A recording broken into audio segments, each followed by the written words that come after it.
I'm not sure if that's fixed or not. I'm not sure if that intro is now smoother. What do you reckon, team? Is it smoother? Is it nicer? Is it working? How are we all? Welcome to our 40k After Dark show, where we supposedly talk about all things 40k, but we don't really talk about all things 40k. We will probably start talking about 40k, and then... So sorry. And then we will inevitably tune into or move on to talking about all kinds of absolute nonsense. Now, firstly, a minor apology. A minor apology that we didn't do any stream at all last night. I had a horrific headache yesterday. It eased off a little bit yesterday evening. So we took the brats out for some food. We came home. We went to bed. I'm actually very glad we did, to be quite honest with you as well. I know it's shocking that we had a night off, but we did in fact have a night off. We had no game stream for you because we had no Paddy, no Brom, no Eddie, no Chris. We only had Joe. And as much as he's a bit of a one-man wolf pack, him and I can't do it on our own. So we did take the night off. I'm very sorry. I'm very sorry, chat. Forgive me. Please forgive me. But we're back tonight with 40k After Dark. And I thought we'd pick a topic, which is an interesting topic. 10th edition if I was in charge. So I'm going to sort of talk a little bit. This is going to be my underlying theme tonight, right? So if you don't keep me moving as a chat, if you don't keep talking to me as a chat, it gives me a topic to return to get chat flowing again. We can, and we have been known to fuck off on all kinds of different tangents in the 40k After Dark show. So if you're new here, if you haven't already, make sure you hit all the magical YouTube buttons that the algorithm loves you for. Hit that like, hit that subscribe specifically if you want to comment, and hit that bell notification so you don't miss future streams. But what we typically do is talk about random nonsense, right? Random nonsense all the time. Anyway, what we're talking about tonight. So tonight I said 10th edition if I was in charge. So I'm going to sort of go on a little bit about how I think I would like 10th to be, and kind of take some bits from other editions and stuff like that and see how I'd like it to go. Actually, really, I'm more interested. So I said if I was in charge, I want you guys as chat tonight to put that in your mind. If you were in charge, what would you do for 10th edition? How would you improve 40k? Well, look who it is. Mr. Disappointment. I thought only Vanguard Tactics cancelled streams. No, and Hellstorm, Aston. And Hellstorm, they do it a lot as well. And Winters, and SN. In fact, we cancelled the least amount of streams. Can't believe that match was tied. What match? Football match. Oh, what? Is there been a football match today? Yes, there's been a few. Is there? I'm not watching that farcical World Cup. Do you have a prediction of when you think 10th will come out? Yes. What's your prediction? I've been told people think it's April.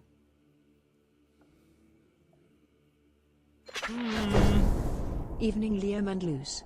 Can Luce check Discord as I've asked a question there? I need her to give us minions a team name for the GT. There will be a channel bonus when I get on my PC. A team name for the GT, for the minions. Oh, bless you, Tim. Thank you for the donation. Thank you, everyone, for the donations already. That's a nice start to a stream. It's been rarer lately. I appreciate it. Thank you so much. Thank you for the incredible banter yesterday. I always appreciate your banter. Christian, I don't know what the match score. I have no idea what the match score was. I assume it's football. If it is a tie, I assume it was England USA today. I don't actually know at all. Right. Thank you for the poo, James. Keeping me honest. So predictions for 10th edition in terms of time. When are we going to get it? Okay. That was your question, wasn't it, Luce? Mm-hmm. I don't know. I would... So there was a little part of me that thought that it would make sense to launch it when Warhammer Fest happens. Yeah. Which is the end of April. Uh-huh. That makes sense. But we've still got World Eaters to come out. We've now got 3 to 4 Arcs of Omen books to come out. We haven't seen any of the... And I don't know if they've just stopped doing these. We haven't seen any of the supplements for Ultramarines, Imperial Fists, Iron Hands, and a few others, White Scars, I think. So I feel like there is a lot of content still to come out before 10th edition. So I wouldn't suggest they'll go as early as April. August? September? Really? So almost another year? Yeah, well, yeah, I reckon August, September. Because if we look at when 9th edition came out, that was, what, July, August? Summer? I think it's a nice time to release an edition. I guess you swoop Christmas purchases quite soon after. Yeah. So there's a there's a possibility even with August that this could happen. You release it April, there's a possibility the hype dies by Christmas. Well, I don't know. Yeah. My guess, if I was to be a betting man, and I'm not, to be clear, if I was to be a betting man, I would reckon August, September time. If I was Games Workshop, if I was in charge, I think I would look at September, October time in seriousness. So let some of the other books come out. Let Arcs of Omen settle. Let World Eaters settle. Let people get some time. Get World Eaters out, which is the last supposedly major codex coming out in January.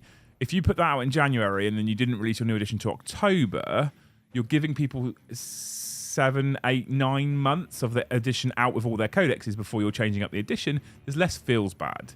So I feel like if I was in charge, it gives people more time to play with their codex before they change the edition up. Then also, if you drop it in October as a new edition, you are in prime space for Black Friday, for November sales, for Christmas. Yeah. And then you just you do a good launch box set. What you're doing there is applying business logic. Yeah, of course I am, yeah. So now let's go back to my question. When do you you have a prediction as to when 10th will be released? Not when you would release it. So yes. So I think I would say August would be my bet. But my logic would say do October. I think I've had so many people say April. I don't know. I'm not sure. I would go, if it was me, I would do, if I was in charge, the topic of the stream, I would do October. Closer to 2nd edition with alternating actions would be my initial thoughts if I was in charge. Sort out morale and Overwatch. Oh, there's a couple of big ones. Morale and Overwatch is 100% a good one. Alternating actions I'm not sold on, Kai, but the others. Stratagems. You should pre-select a deck of 6 or so strats when making your list, then you're locked in with those. I'd love to see something like that to add an extra factor / prevent a gotcha hammer. So I was thinking about this, James, already. By the way, Kai, thanks for the massive donation. I love you. I was thinking about this already, James, because I was originally on the get rid of stratagems altogether train. Just bin them, get rid of them. I kind of like the heresy version of reactions. Like, that's super cool. Have yourself a pint. Thank you very much, ASDFXYZ. You're a hero. So I was on the hype train of get rid of stratagems altogether, use like reactions, like heresy uses. But by deck building, Jesus Christ. If I was in charge of 10th Ed, I'd be there making the Praetorians the best army in 40k, because they are the best. People watching, if you could explain why the Praetorians are better than the rest of 40k, I'll buy Arcadian box set. Praetorians are taken. I'll buy Arcadian box set. What, for yourself, Steve? Is this another Steve competition? Is that what this is? I'm unsure why he's just going to buy a Arcadian box set.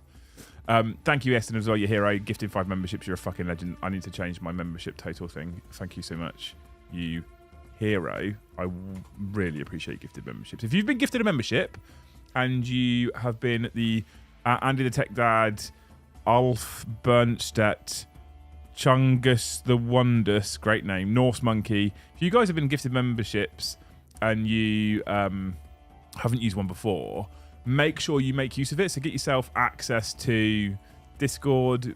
Check out the members only content that we put on there. I think you'll love it, and if you love it, then you might choose to keep it yourself, like a load of these beautiful people have chosen to do. They become their own, like become members themselves, right? Massive fans of huge throbbing members. Beautiful people. So yeah, I was kind of going down the route of just get rid of stratagems, right? Because I don't like it. There's too many. There's fucking hundreds of them. There's loads of them. It's wild. It's hard to keep track of all of them. There's lots of gotcha moments. And I wanted to go down the route of reactions like Heresy have got. But actually thinking about it, James, I kind of like the idea of having access to 2 pages, 3 pages, 4 pages. That's fine. Access to them is fine. But pre-game deck or pre-tournament deck building, you can take 6 in. I think SN Pardo from SN Battle Reports tried this, right? Thank you, Sim. And I'm assuming the Sim Conti. I'm assuming the message afterwards is part of that super chat. We'll get to it in just a minute. Thank you so much. SM Battle Reports tried this for their event with success. People gave them loads of positive feedback. Now I kind of like the idea. Here's 4 pages of stratagems. You can pick 6. No team name yet, just saying. Waiting for you, Luce. Tim's waiting for you. I know. I've just been googling some words, trying to get all creative. Okay.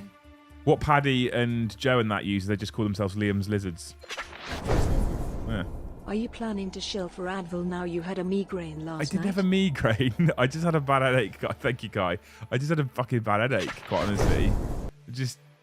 I think it was just, I'll be honest with you, I think it was just tiredness. Just exhaustion.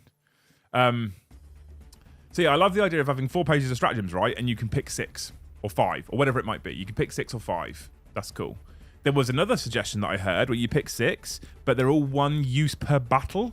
So you can drop them at some point, but they're 1 use per battle. And I really like that idea as well. I'm a big fan of that. Right, Sim, you said summer seems more reasonable. In January, the last chapter approved gets released, and when it expires in 6 months, we get 10th. In April, they will announce it at Warhammer Fest. Yeah, I mean, you're probably right.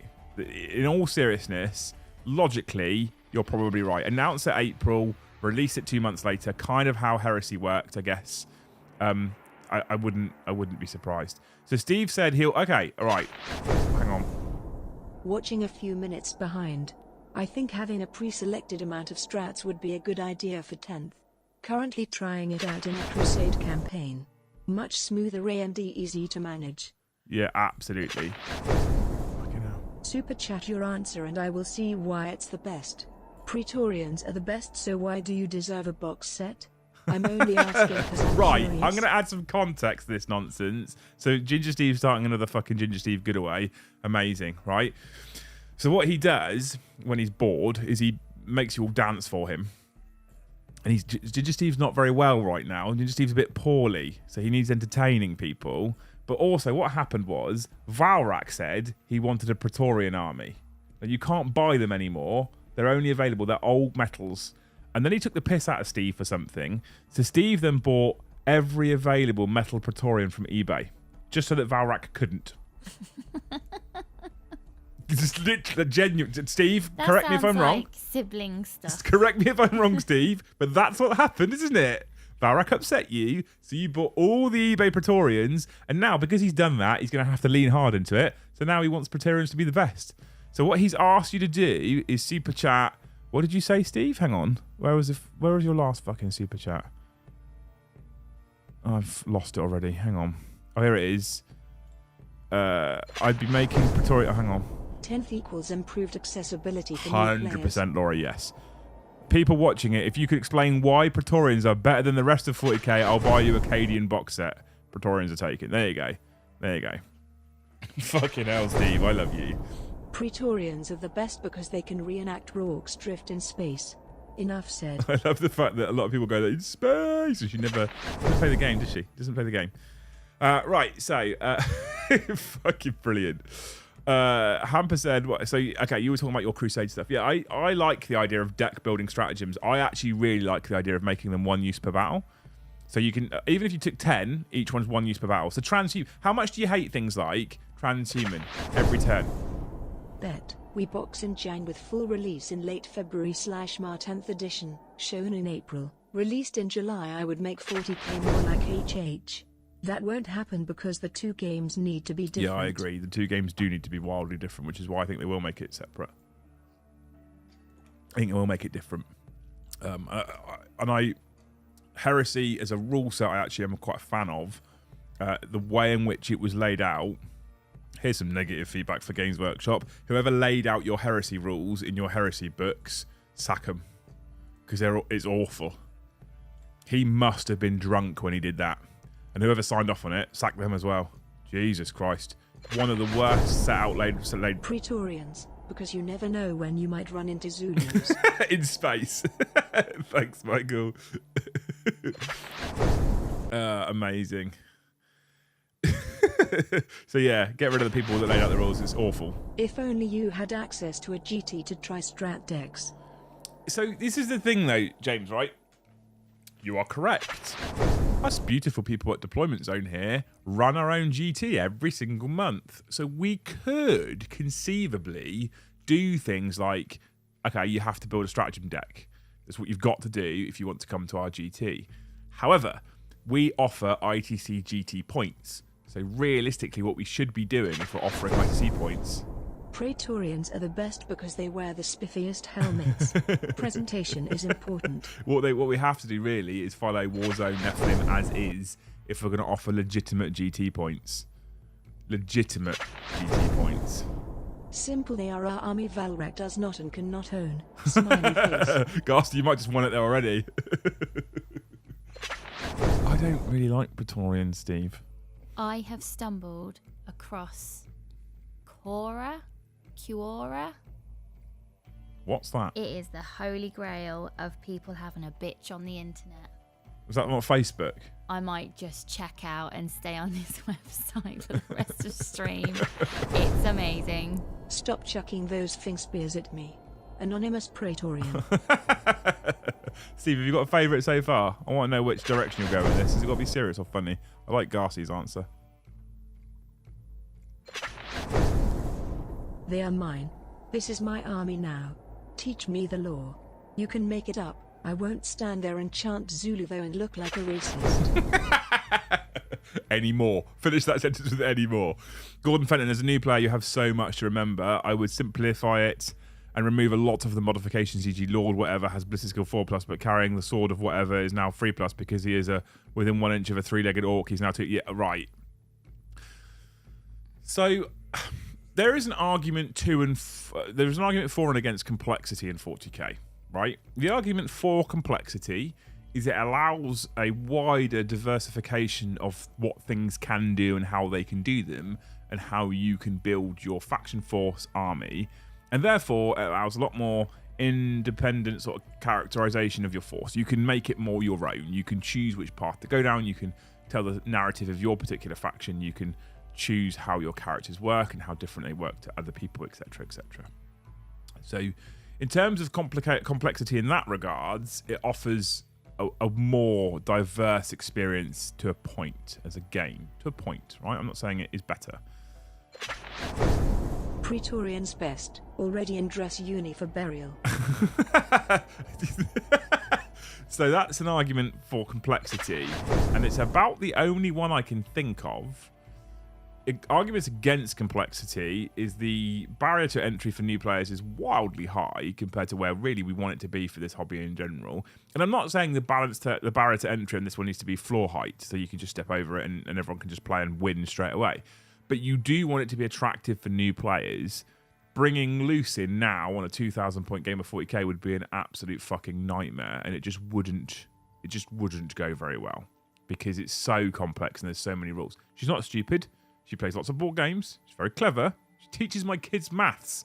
But it's just so complicated with so many rules and so many different places that I wouldn't want to be learning this game as a brand new player right now. Despite the fact that as a person who makes content for YouTube and sells content on deploymentzone.tv, I really want people to be getting into the hobby and coming and hanging out with us on those various platforms, ! DZTV, if you don't know what I'm talking about. Right? So an argument against complexity is that it simplifies it. I would also argue that to some extent, you do not necessarily need a complex rule set for it to be good, detailed, descriptive, or actually give you an idea as to what's going on the tabletop. And so complexity, Laura super chatted earlier, like make it easier for new players, make it more accessible for new players is something we definitely need to be doing. Why are they best? They are fast attack choices. They do the work of Zerg. They have awesome void blades. Wait, not Triarch Praetorian. I don't think he means the Necrons, Matt, no. Praetorians are the bay distracted by bomb squigs. Oh, I love you lot. So, where was I? So the things like so we talk about stratagem deck building, right? Because James brought this up earlier. If you had 6 pages of stratagems, but you could only pick 6 for your game and there were 1 use per battle, There's less to remember, despite the fact you've got access to the same amount of stratagems, and there's less gotcha moments, there's less monotony. Okay, so we remove the transhuman every turn. I'm surprised a lot of people don't 3D print the old models. 3D printing full models still in production I'm against, but if they're OOP then fair game. I don't 100% disagree with that, Ormy, to be fair, mate. I'm not entirely against that. If they're out of production and with no sign of them ever coming back, I'm not against that as a solution, to be fair. You're right, I agree with you. If they're still in production, I'm against it as well. 100% with you on that one. What is the collective noun of Karens? A gaggle. A complaint. A complaint of Karens. Oh no, it's a gaggle of cunts, isn't it? I remember. So deck builder stratagems reduces the amount you have to remember at the tabletop, reduces the amount your opponent has to be worried. One use per battle. Here's the thing I hate. I hate turn 1, I'm using transhuman. Turn 2, I'm using transhuman. Turn 3, I'm going to use transhuman. Turn 4, probably going to use transhuman. And turn 5, guess what? I'm probably using transhuman. I really don't like that at all. I'm not a fan of it. However, imagine if you had transhuman in your arsenal for a Primaris unit, but you could only use it once per game. Becomes super clutch when you drop that card then. I feel like it's more tactical, less gotchas, less feels bad. Now, we talk about some of the other things that who was it? Sorry, hang on. Who was the person who I read the comment? Gordon was saying, right? I agree with you about +1 here, -1 there, +1 here. I don't like this plus minus means it's overall a single minus. I think that's nonsense. I fucking hate that. And there's too much of that manipulation in there. Having said all that, I would rather, if I was in charge, I would rather we had a single plus or minus here and there than re-rolls. Right? So if captains currently offer re-roll 1s to everything in 6 inches, I would rather captains offered a +1 to hit bonus for everything in 6 inches. That's it. Re-rolls slows the game down and feels bad, and for me removes a lot of the narrative as well. So when you have an Allurus Custodian Terminator charging into a single Praetorian Guardsman, Ginger Steve, right? And you decide to overwatch and you hit on a 6 with that one particular last gun from that Praetorian, and because it's a 6 and you're a born soldier, you automatically wound that Custodian Guard, and he rolls a 1 on his saving throw. That's an epic moment until he goes, just re-roll it. I hate re-rolls. I hate re-rolls. Don't like them. Don't like them at all. I would rather keep the pluses and minuses than have the re-rolls, personally. But I also agree with what you said. I don't like the +1, -1, +1, +1, -1, +1 thing. I don't think you understand what those old metal models have as stats. 1. Valrak doesn't get to have his teenage wet dream army. 2. When Valrak does get that army, it's 3D printed, not metal, so his Rick shrinks 3 inches. His Rick shrinks, is it, Steve? Is that his name? Oh, man. I have nothing but respect for you if you bought a whole Praetorian army from YouTube just so Valrak couldn't have one. Nothing but respect. Games should have levels or tiers where rules are bought in, says Dave. Yeah, so they kind of did that, right? So in the starter boxes that they released for 9th edition, they kind of did that. You kind of had a little bit of layering of rules. Honestly, deck building strata would very quickly be solved and all the tournament players would use the same deck. We already see it to a degree with army lists. Yeah, you're right. John, by the way, I forgot to mention, wasn't a member before the stream, chose to become a member at Jarl tier. Thank you so much, John. You fucking legend. I really appreciate it. Thanks for the donation as well. If you're not a member already and you're thinking about hanging out with us and joining us, !member in the chat. If, however, you don't want to pay for it because you're just a fucking cheapskate, what you can do is you can type !snipe me, all one word, and then one of the members might decide to try and gift you one. They might decide to try and gift you one if you type !snipe me. What you're doing there is just desperately declaring that you want to be a cool kid, but you're too tight to part with your own money. Just saying. There's that option as well, right? So yeah, they kind of did this with not the starter sets, the starter boxes that they had back in the start of 9th edition, which I think are still for sale. A Command Edition, Recruit Edition, etc. And in those were boxes. I gave one to my nephew, who is... How old's George? Is he 7 or 8 on the day after Boxing Day? He'll be 8? 7. 7? I think. 7. So, and I gave him one of these recruit. I think it was Recruit Edition. In it is a booklet, and it will start you off with 5 Space Marines versus 5 Necron Warriors or something, and it layers rules and it introduces characters and it introduces those rules, and it's not brilliant and it doesn't cover the whole of 40k, but as a concept, that's something that I would like to see if I were in charge. 10th edition, if I was in charge, the way you lay the rules out, I think should be twofold. The first one should be the rule book, which we can probably all read who already play and understand and be happy with if we already play and have played for a while. And then I think you should have a separate booklet, the learn to play booklet. So here's your rules and here's your learn to play booklet. So if you're a seasoned player in 40k, assuming 10th edition isn't too dissimilar to 9th edition, here's your rule book, you can read it, off you go. If you're not a seasoned player, if you're a loose, if you're my nephew, if you're some people in there that haven't played very much or haven't played at all in 9th edition, here's your learn to play booklet. We're going to get you and a friend, we're going to layer everything. Praetorian's best? We're going to layer everything, right? So what we're going to do is we're going to say, to start with, you're both using 5 infantry people. And this is the rules. We're going to do movement, we're going to do shooting, we're going to make sure you've all got the same guns, etc. And I think what they should do is they should release that booklet like they did with the starter sets, right? And then slowly but surely they're going to build on the rules so that a new player, even if the rule set is semi-complex, like its current rule set, could probably follow along with a friend and get to a point where they're playing with a vehicle, a HQ, an infantry unit, and an elites unit, and they're playing mini games of 40k. That's what I think they should be doing as a booklet. That's one of the things I think we should do for 10th edition. So, when we look at army rules and faction-specific rules, I kind of like the way they've gone with the guards. But I don't know whether this is popular or not. 1 regimental doctrine or custom. So they could do this with everything. 1 Chaos Space Marine doctrine or custom. 1 Eldar Craft World trait or custom. I think it's simpler. And I think it removes the, well, actually, there's all these warlord traits, there's all these stratagems, there's all these relics. So you've got 6 Black Legion warlord traits, etc. Curious what Luce has done this year to improve her strip, because it looks like a scene from Stalingrad from her last photo. What is the blue thing? What's Stalingrad? What's that? It's a war scene. Well, there's no point growing anything because the weather's going to get really shit. And it's kind of an unwritten rule on this allotment plot that as long as it's kept tidy and you can tell someone's working on it, then you can just cover it over. So that's what I'm doing. I'm just covering it over. And it's not a blue flag. That's one of the water butts. But it has a massive spider living in it.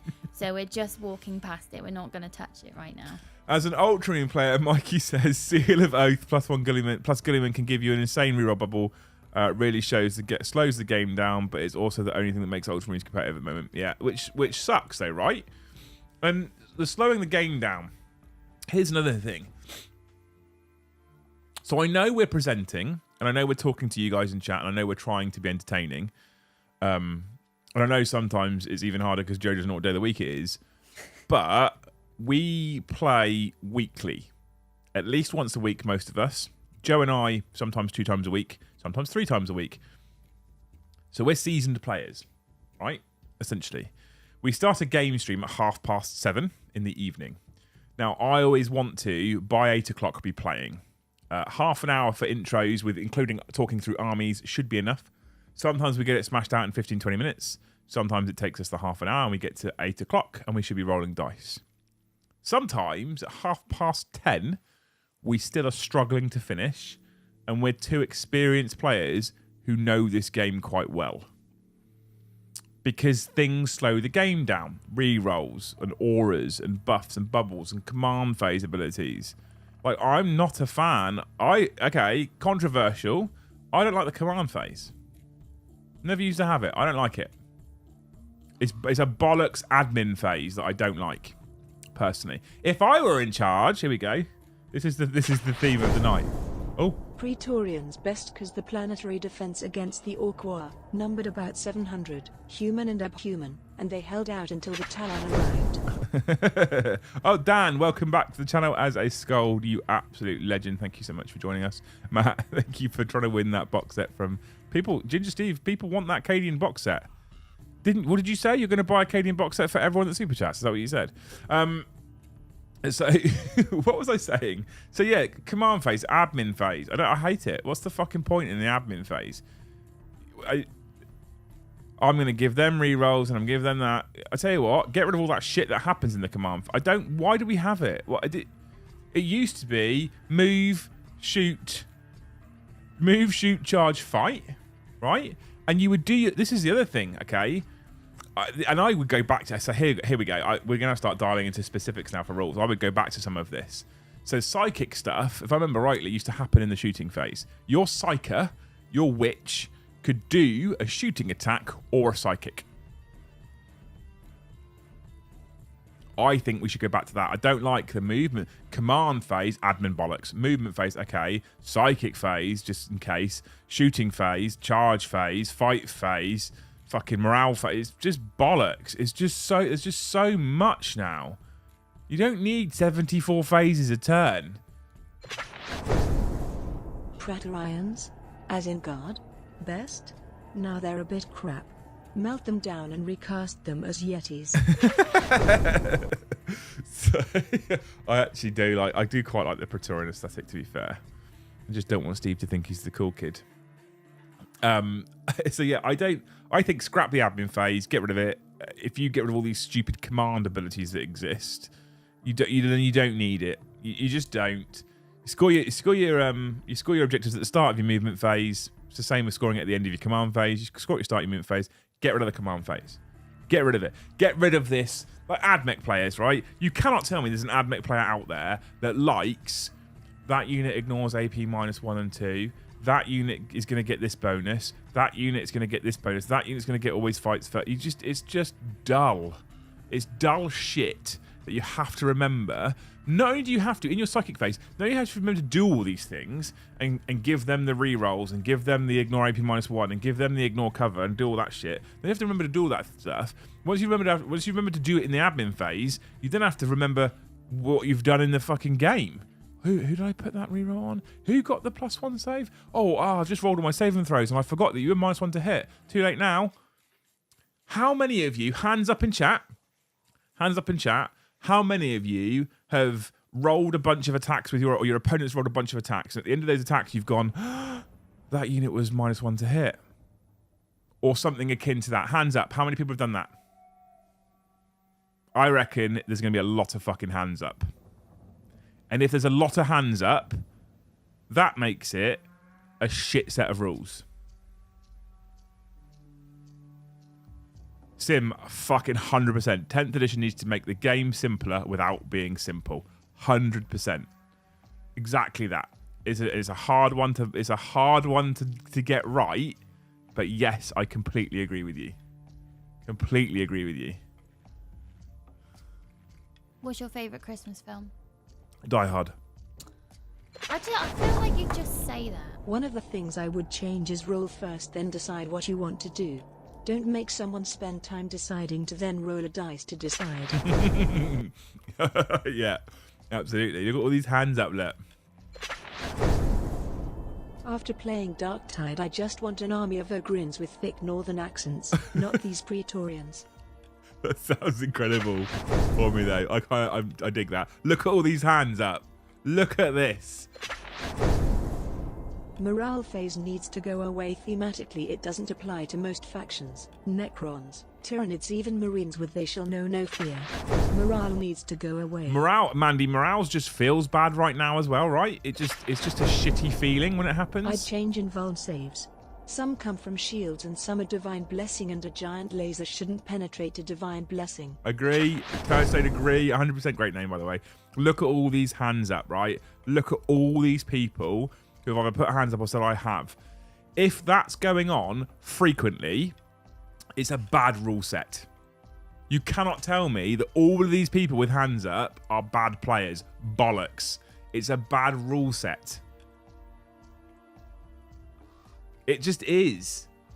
If everyone of you out there has done it at some point in time, let your opponent roll the attacks and gone, I had -1 to hit on that unit, and I would if I've forgotten that rule as well. I don't want to ever really ask my opponent to re-roll them. It's my fault. Or you rolled all your attacks and gone, I forgot I gave them +1 to hit, and I've been picking up all the 1s and 2s and discarding them, despite the fact that I should be hitting on 2s now. Right? It's just. That's not good. If all of us, look at all of us in chat. I do it all the time. Joe does it all the time. We play fucking 2-3 times a week, at least, for you people. Like, we consider this a job now, and we forget all these rules. It's just nonsense. So here's a couple of things I'd like to do.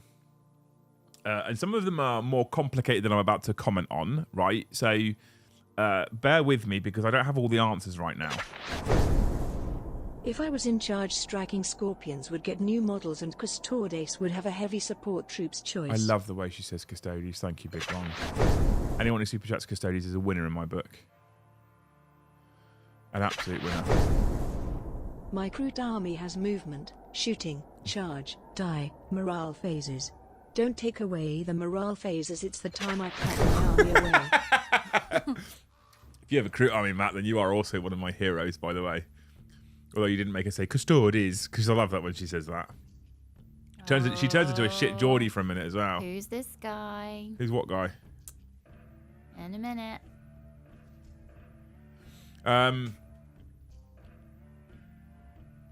Come on, so what was I saying? You just phoned me bloody then. hell, Amy, come on. What's she doing? Is she just fucking slacking again? Yeah. Stop you cunt. Right. So, ditch command phase and command phase abilities. Okay, that's where we were. Cool. Here's the first thing I do, right? Characters attached to units again. Hear me out. Hear me out, chat. Hear me out. Right? Why characters attached to units again? Or you change the way that command things work, okay? So, attach my character to my unit. Cool. That means that unit gets the buff only. I don't have to remember where it is because the character's in the fucking unit. Super easy. There you go. That's the only unit that gets it because he's attached to that unit. Super simple. Nice to see my old Afghan roommate. Saw Beanie on the weekend too. Blasts from the pasts everywhere. Love your content, Rob. mate. Who's that? Rob, that was my first or second? Second tour of Afghan. I would tie the fight first / fight last with some sort of initiative. Everyone's getting involved now, Rob. I'm sorry. Rob was second tour of Afghan. He's my hero. He's my roommate. Him and I shared a room with a fucking lizard, quite frankly. If you start Die Hard at exactly 9:58 and 13 seconds on New Year's Eve, you can see Hans Gruber fall off Nakatomi Plaza midnight. Best Christmas movie ever. I wonder if we could do a YouTube Die Hard watch-along on New Year's Eve. Our playtests are involved in 10th? Not that I'm aware of, Sim. If they are, then I'm not. I've never seen Die Hard. Never seen Die Hard. What? Never seen it. How are we married? So this whole Merry Christmas motherfucker. Following on with invuns, get rid of ignore invuns, or we're gonna end up with your opponent just ignoring your codex, let alone your invuln. Hang on. Wait, sorry. Hang on. You've never seen Die Hard? Nope. All this opinion about it not being a Christmas film. Praetorian's best. If you're getting thrashed by Votan, you can table flip with 10 kilos of pointy metal models. The Emperor's vengeance is terrible. Christ, that's great, by the way. You've never... This is a shocking revelation, chat, right now. Mm-hmm. Have you seen It's a Wonderful Life? No. Right, that's a Christmas film. How have you not ever seen It's not Die Hard, though, is it? It's not Die Hard. It's a massive Christmas film. I don't watch films, and I've seen fucking Die Hard. So then you do watch films. Honestly, it will change your life watching It's a Wonderful Life. I think I'd rather suck off a horse. Anyway, Rob, it's good to see you, man. I haven't, obviously, actually not seeing you, but, you know, I haven't... Yeah, second tour of Afghan, we shared a room for a very long time. We shared a bunk bed, in fact. Nice. That's what grown men sleep in. Yep. Yeah. He was bottom. He was bottom bunk. I love Rob. I miss Rob. So who's the lizard? I can't say his name. Because it was Sandy. I think he actually paid 40k and he might be watching, so I don't want to be mean. Custodes. Custodes. Custodes. Oh, that's nice. Custodes. No, it's not. Is it? Custodes. She turns into a shit Geordie if you ask her to say Custodes. Anyway, Rob, love you. Thank you for super chat. You're a hero. Right, let's get back to some of the other super chats that came through. I just got excited about seeing Rob. I would tie the fight first, fight last with some sort of initiative. Initiative needs to come back 100%, Thomas. I miss initiative. It was just simpler. It was a simpler time. Thank you, Mandy, about Die Hard. Love that. Sim, I don't think any of the current playtesting team are involved in 10th edition, which is a shame, but so be it. Or me, follow on with Invuns. Getting rid of Ignore Invuns. We'll talk about it in just a second. I agree with you. I've got thoughts. Praetorians are best, says, so people still trying to win Ginger Steve's box. And Chris with the Praetorian nonsense. Thank you so much, mate. Not the custodian nonsense. So, Ormy, with the Invuns, right? So, I don't want to take anything away from Joe on Tuesday. Spoilers, by the way. However, the nonsense that went on with Vanquishers on Tuesday is exactly why I think you're 100% right. Invulnerable saves were invented because there were too many things that could just ignore armor saves. Okay, so that's why invulnerable saves came into being, because too many things, their armor save would just crumple pretty quickly. Okay, and so when they then changed it, and what they did was they brought in the invulnerable save. The idea being, if you had an invulnerable save, that was something that you could just flat rely on against even the biggest weapons in the codex, in the game. Sorry. The problem they have is, and this is another thing I would change for 10th edition, if I were in charge.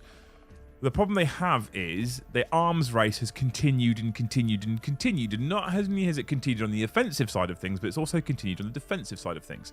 So whereas rare characters or specific suits of armor in the olden days had these elusive and vulnerable saves, now they are fucking everywhere. For some forces, they are army-wide. Everybody's got them. Everybody's got invulnerable saves. You can field full armies. Look at the new league from Votan, the Weimar conglomerate that I use. Whole army, minimum 5+ invulnerable save. Right? No matter what, minimum 5+. Okay? So, what do? Well, what they could do, logically, is start winding back the amount of things that have invulnerable saves or make them do different things. And we kind of saw this a little bit, right? We kind of saw this a little bit. Storm Shields went from being a 3+ invulnerable save to a 4+ invulnerable save. And I felt like we were starting to see them try and adjust things in what I think is the right way. Armour of Contempt. Is Armour of Contempt the right fix? Or is it long-term winding back the AP on everything the right fix? I think the latter, right? Instead of having a rule that trumps a rule, that trumps a rule, that trumps a rule, just don't have that first one. Then you don't need the thing that trumps it and the thing that trumps it and the thing that trumps it. Wind it back a little bit. So invulnerable saves, less of them in less places. You don't need so many things that potentially have ignoring invulnerable capabilities. Kai, good night, my friend. Thank you for hanging out with us and thank you for the 2 huge super chats. We love you very dearly. You're a legend. Thank you. So if you start winding back and winding back and winding back things like invulnerable saves, you'd end up in a position where you don't need weapons that then suddenly ignore so many invulnerable saves. Does that make sense? I feel like that makes sense. Okay? So, and this is the same, like I said, Armour of Contempt and stuff I would like that. change the dice used. Stealing from a favorite game system. Use a D6, D8, D10, and D12. Have a D for attack and D for defense. Roll off and compare around a common hit point. Hit on 6 every D die matching is a miss. My mate and I have been playtesting changing armor saves. Roll to hit, then roll to save, then wound. Makes sense if the hit penetrates and if the armor doesn't save it then it wounds. Also Custodes. Custodes, thank you, Amber. That's an interesting change. Is it working? So you think you've been trying it, is it working? Thank you so much, Neil, as well. I'm kind of torn on this one, right? I kind of like the idea of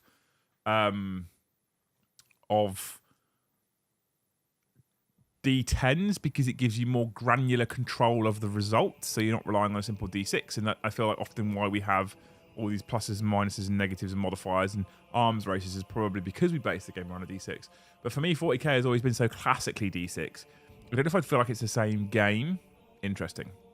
In the meantime, big shout out Rin's Gravity, who became a Skull tier and then decided he wanted that Jarl's giveaway and upgraded to the Jarl's giveaway, the Jarl tier. Thank you so much. Adrian also became a Jarl. You're heroes. I don't know how you found us. I don't know how you've come and joined in. Thank you so much for becoming members. Yeston's has done his own little mission. Gifting memberships the core away. problem is 40k being a D6 based game. It does give enough range/variation, but the D6 is too fundamental for GW Exactly. to change it. So that's exactly what I was saying, John. 100%. So thank you, Easton. 1, 2, 3, 3 gifted memberships. You're a hero. I appreciate it. Thank you so much. I don't know who you've been sniping. I hope they're grateful. Anyone who is in there, you know, like, we're only on 54 likes. Normally we're at 100 by now. You fucking lazy bastards. Too busy super chatting. Come on. John, you're right. You are right there. You are 100% spot on. I think that D6 doesn't give enough variety for what they're trying to do, but I don't think they'll ever come away from it because it's fundamentally part of what 40k is a D6 game. Absolutely. You don't need to be sniped. You're already a member. Stop doing it. But I also, you guys are gonna hate me for this. Honestly, you're gonna hate me for this. There's certain levels of complexity that exist now that just didn't exist back in 7th edition. Now, before a lot of the formation-based nonsense that came out, I feel like 7th was probably one of my favourite editions, with a few caveats. So, the invisible character attaching Death Stars that used to exist, not a fan of that shit. Hated that stuff. That aside, tell me the problems that really existed with 7th, honestly. So, from a competitive standpoint, Blast templates and Flamer templates did open up room for argument. So I could hold my Flamer template over the top of them and go, I've got 6 of your models, and he could look and say, no, you've only got 5.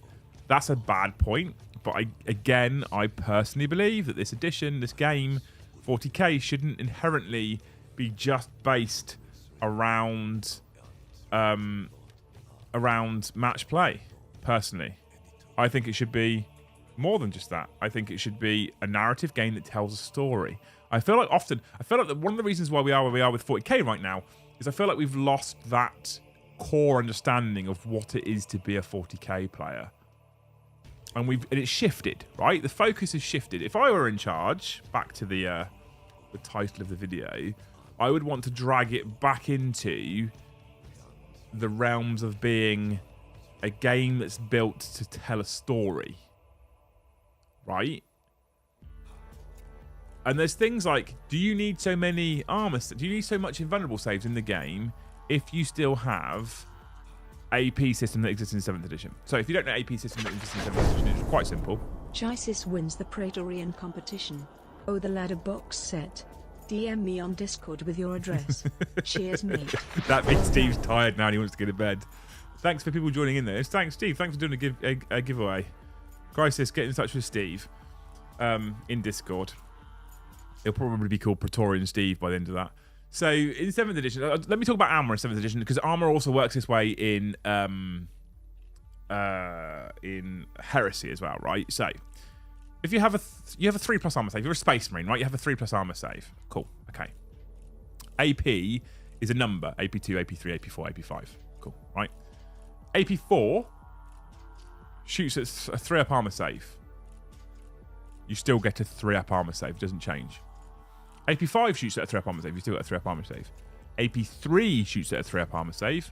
You don't get a save. Unless you have an invulnerable save, or you are able to take cover and you have a cover save. Same with AP2. AP2 targets 2-up armor save, you don't get a save. AP2 targets a 3-up armor save, you don't get a save. AP4, same principle. AP4 targets a 3-up armor save, you get your full 3+ armor save. It's just easy. Do you need so many invulnerable saves? Right, this modifying nonsense. Less invuls, more FNPs. Does the same thing without messing up the balance by making AP pointless. Also armor facing. Don't need FS and R. Just give me +1 up if I can see your bum.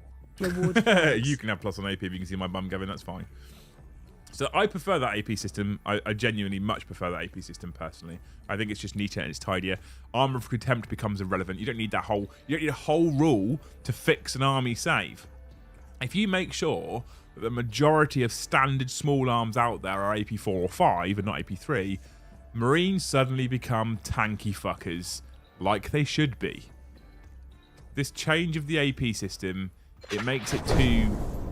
Should matched, narrative, and friendly play use different systems? Ah damn. No Cadian box set. We'll have to go for Custodes. Custodes. Yeah, no, I don't. So I don't believe in doing it that way, Matt, to be fair. I think there is an argument for it if you're trying to fulfill a different role for each type of play. But I just feel like that adds more complexity. So I think that the core set should always be the same.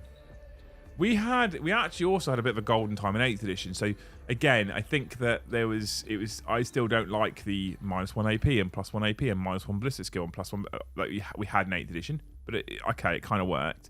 But what we had in 8th edition is we still had competitive play in the hands of the ITC and Frontline Gaming. So at that point, we had an edition that we could all play, which was a normal thing that we were used to. And if you really wanted to play ITC-based 40k, then you had to go and download the Frontline Gaming ITC rules pack and learn how to play the ITC format at tournaments. You didn't have to do that, but you could. And so it was very separate. The game wasn't built around the ITC. The ITC, the tournament stuff, was built around the game. Big difference. Currently, it feels a lot like the game is built around the tournament scene rather than the tournament scene being built around the game. When charging, make the model move the distance rolled towards the targeted model irrespective of the success of the roll. More narrative. Custodes is the new thing. I like that as well. I do like that kind of as a concept. I'm going to make my charge roll. Why is it if my raging orcs have a 12-inch charge and they want to run at the enemy over there and charge at them, and I roll an 8-inch charge and it's a 10-inch charge, so I'm not going to make it into combat, why wouldn't I still be running at them? Does it make sense? Or would I just stand still? I like that. I'd change that as well. There's so many things I'd change. I want to write my whole own edition here. Liz, should we make our own rule set? Okay. Rule number 1. Oh, God. No game can last more than half an hour. No, it's not going to happen. Oh, it's just not going to happen. No, it's not going to happen. Rule number 2. All right, okay. You're only allowed 3 models each. It's not going to happen. This will help the half-hour game. I mean, that would help the half an hour. Yeah, that is a fact, yeah. That's not going to happen, though. 40k, bring your army to tabletop. We only allow 3 models. Doesn't really work. So you could just put them in your pocket. You don't need all the gubbins that goes with it. Just put them in your pocket. Or like a bum bag. Get a bum bag, and that's your whole gaming system in there. It's a fanny pack to you in America. Because you call things weird things. Way I man, custodies. Because it sounds like egg custards. Custodies. I don't know why she said it. Oh, she said it different for Dave because he put an I on custodies. Custodies. So it's custodies instead of custodies. So he tried to be funny by making us say Geordie beforehand and then fuck the Geordie word up afterwards. It's a new Warhammer cake. Love you, Dave. Custodies. Thank you. Kill teams there for short games, says Mandy. Yeah, 100%. 100%. It's like egg custards, but these have weapons. Custodies. Now, they could be like a little biscuit. Dan says, wasn't there a rule if you took casualties from snipers, i.e. Ranger scouts, you took morale to see if you were pinned? That was a good realistic rule. However, correct me if I'm wrong. So this is the other thing, right? Things like pinning and stuff is so important. Rule 3. A pug can be summoned from the wall. No, yes, and it cannot. It's this is the thing though, right? So things like pinning rules. So guardsmen. There is now a rule in the Guard Codex if you give them a specific order where they can pin a unit. Guardsmen suddenly become a little bit useful. So they're a toughness 3, 1 wound, 5 up save model who basically has been for the longest time now screens and cannon fodder. You stand your guard in front of your tanks to protect them. They just die. You can give them. There's a cool order that people are missing out on now, where you can give them an order, and if they target an enemy unit and they cause more than 5 hits, you pin your opponent. They subtract from subtract 2 from their move characteristic and something else. I can't remember what it is. Like that's cool narrative rules. I want basic infantry to do things, And what they've done, what Games Workshop have done in 9th edition is, okay, your basic infantry are more killy. All your Eldar Guardians have got AP 1. I didn't want them to be more killy. I just want them to be useful in an army composition. By giving Eldar Guardians AP -1, by giving all the Votan AP -1, by giving so many things AP. Oh, this is a problem. Now everything's just killing Space Marines all the time. That's an issue, isn't it? I'll tell you what we'll do. We won't take the AP off them. We'll just give Space Marines a weird fucking rule where you ignore the first AP. So you see all that AP we've given to everybody? You see how everything's AP's got better? What's the point of saying at Space Marines? We're just going to make them -1. It's just bollocks. Liam's one-page rules for the win. Yeah, well, it wouldn't be 1 page. That's the problem, Tim. But yes. I reckon we can fix this game. But I just gave you 2 really cool new rules. I hope I didn't come across as someone that wants to wear your face in Asda.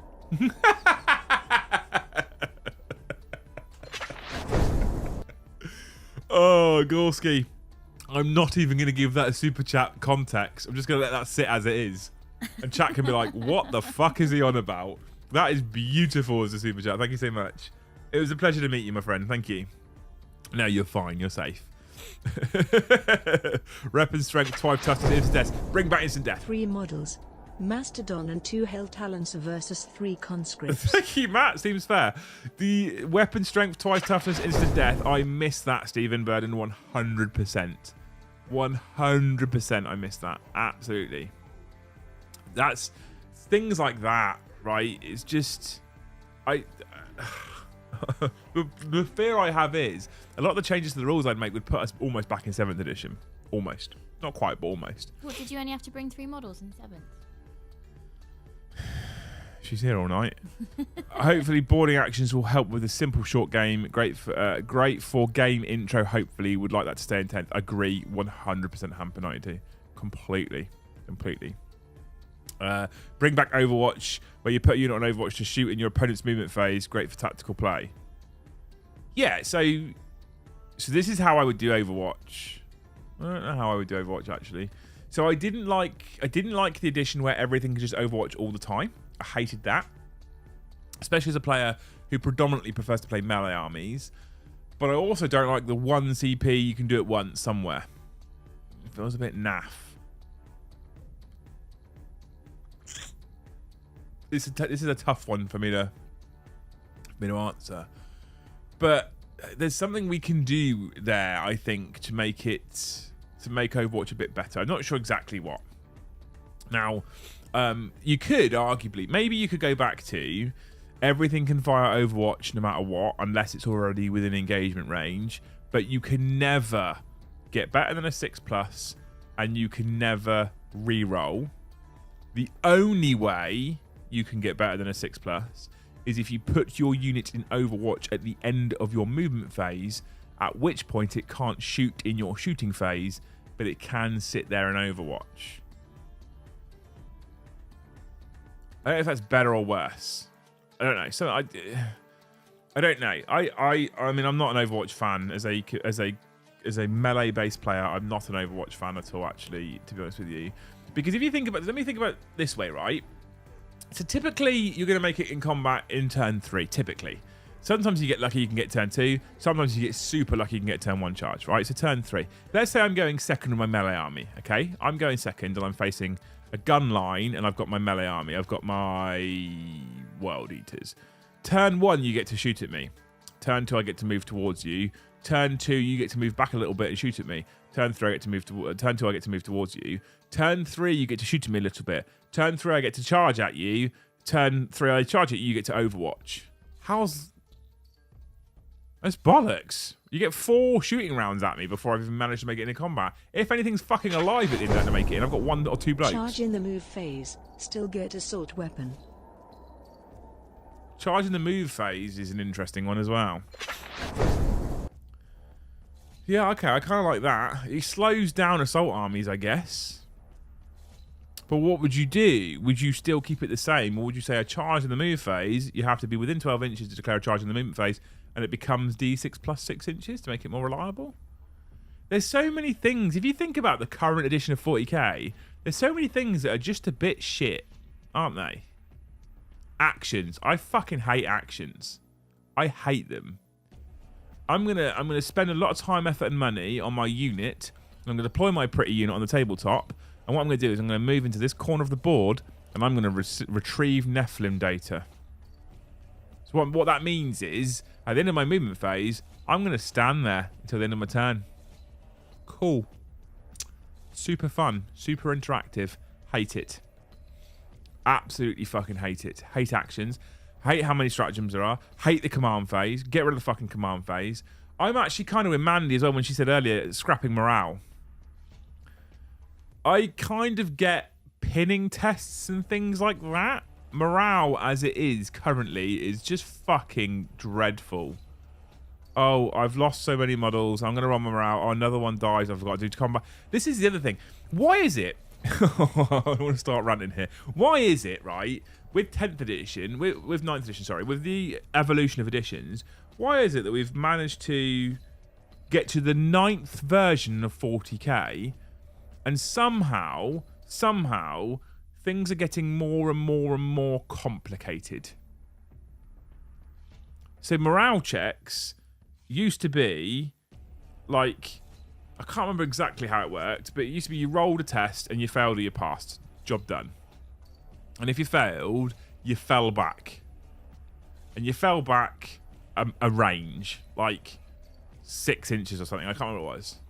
So I charge into combat with you. I've got 5 Howling Banshees, right? And you've got, I don't know, 5 Terminators. I kill 2 Terminators. You kill 3 Howling Banshees. I lose combat. That doesn't happen anymore. I think it should. I lose combat. I take a morale check because I lose combat. Leadership test. I roll my leadership. I fail. I then run away because I'm going. I've charged into your Terminators and I've not killed you, and you've fucking killed 3 of me. I'm now scared. I'm running back. At the end of, I think it was your movement phase, in your next turn, you had to take another morale check, and if you passed it, you rallied, and then you started to behave as normal again. And if you failed it, you continued to fall back towards your board edge. How much better is that than current morale? You don't want to layer in They Shall Know No Fear for Space Marines, for example, right? Cool. So do everything as normal, but they automatically rally. They fall back out of combat, they automatically rally. There's your Shall Know No Fear, solved. Right? Berserkers, immune. Why would they fall out of combat ever? Immune. Like, that's how morale should work. Simple. Narrative. Works. It's easier than, so you killed 8 of my guys, so I've got to roll a dice. Oh, hang on. That now makes... so I've rolled a 9, which means I've failed. So one of my guys runs away. How many people have I got left? I've got 3 people left. Well, that means I'm less than 50%. What is the ideal length of game? I feel like this is a crucial design choice that many of the elements you're discussing will be built around. Matt, I agree with you. I'll get to that one. So I've got 3 people. That's less than 50%. So I've got to do combat attrition. But because I'm less than 50%, I've got a +1 to my combat attrition. So it's 1 or -1 from my combat attrition. So I fail on 1s and 2s. I've got to roll more dice. And how many more models? Okay, I've rolled 2 1s and a 3. So 2 more guys run away. It's fucking shit right now, morale. It's just crap. The old morale, much, much, much better. Right, okay. Matt, that's a really interesting question. Really, really interesting question. What's the ideal game length? Answers in chat. I've got an idea as to what I think the ideal game length is for me. I know what I think ideal game length is. At events, I'm typically always within my ideal game length. My ideal game length is between point A and point B. I'll share it with you in a minute. Tell us. Tell us.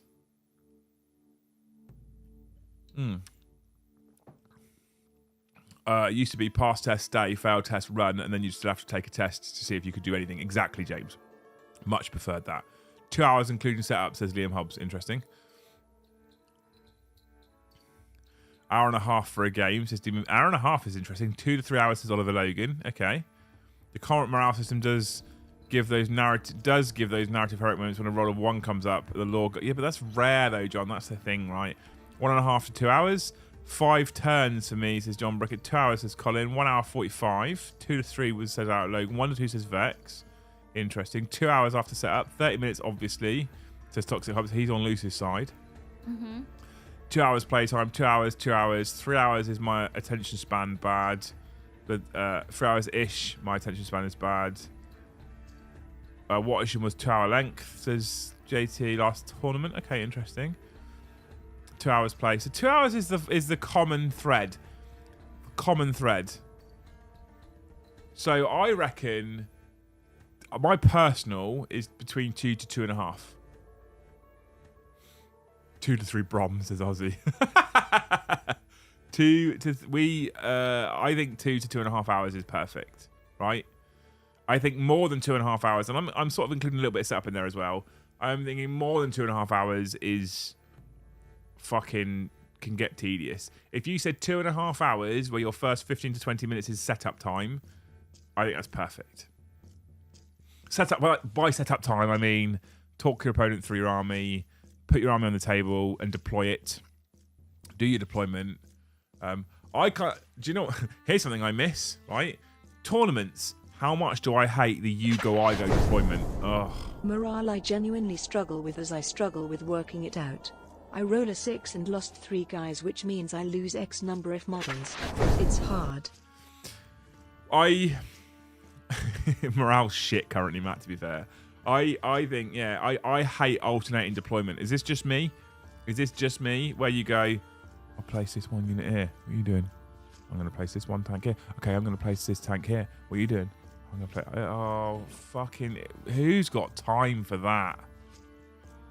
Who's got time for that nonsense? That's crap. Why would you not just go, roll off? What was it? What did it used to be? I can't remember, but there needs to be a way of I deploy my army, you deploy your, I deploy my army, you deploy your army. I would say, okay, roll off. Winner chooses who deploys their army first. Whoever deploys their army first goes first. Easy. So I roll off of Luce. I win the roll off. So I say to Luce, you're deploying first. Luce deploys a whole army. I then counter deploy my whole army, but Luce gets first turn. Done. Easy.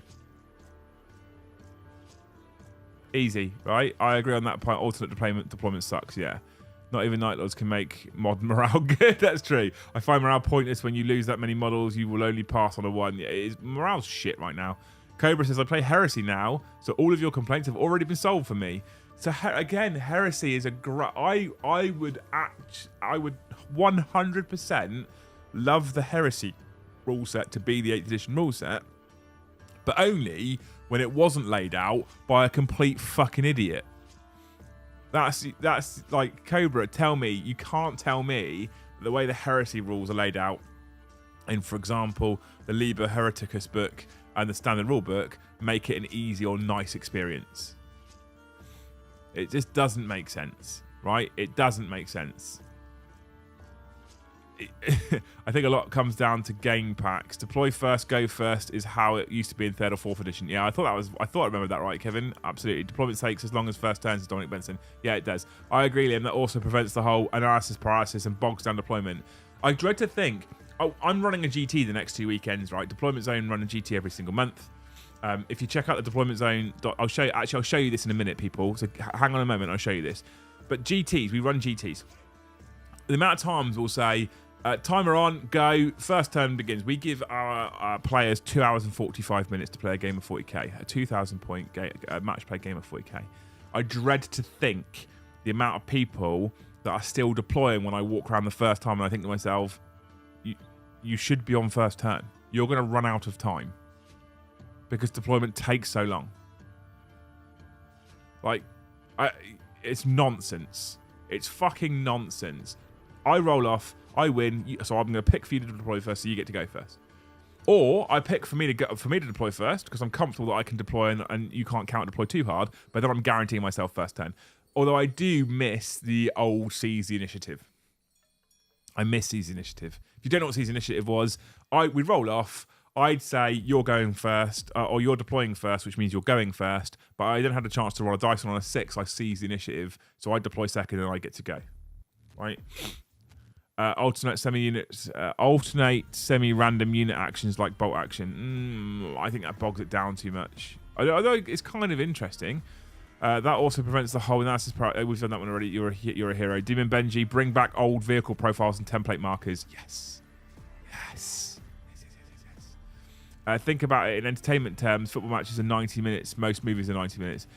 To Andy, I don't like. I would, if we could get to a place where a good 5 battle round game of 40k was 2 hours including setup.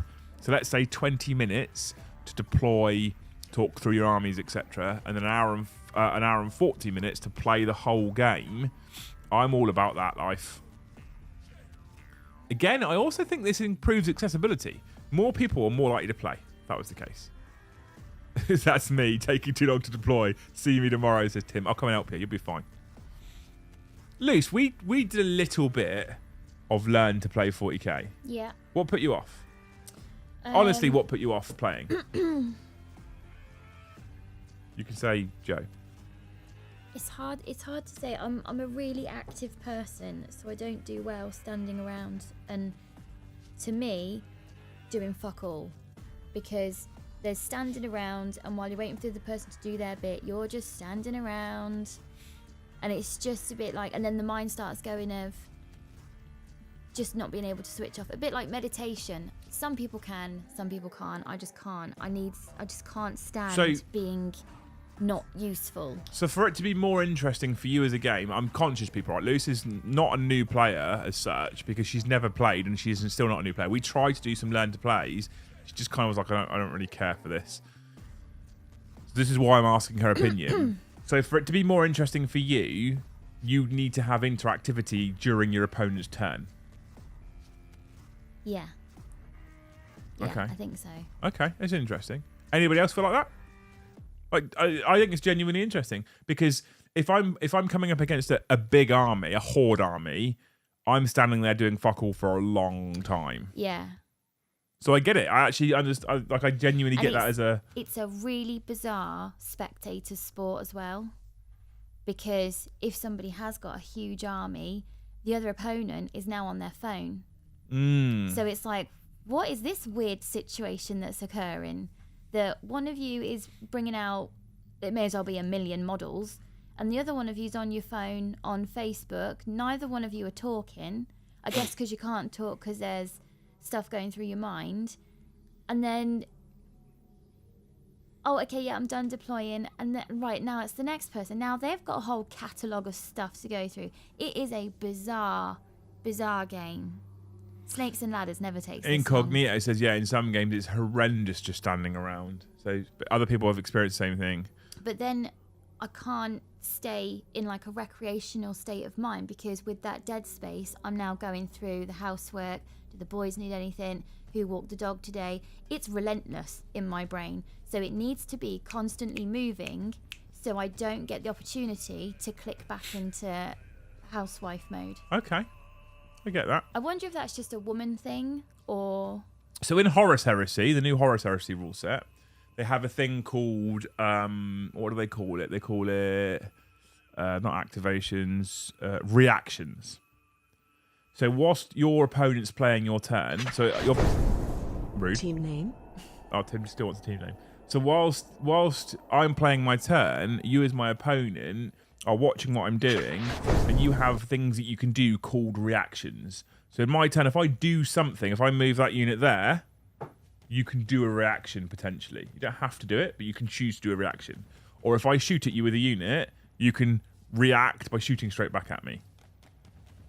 So you're analysing my turn because you have the potential to do things in your turn.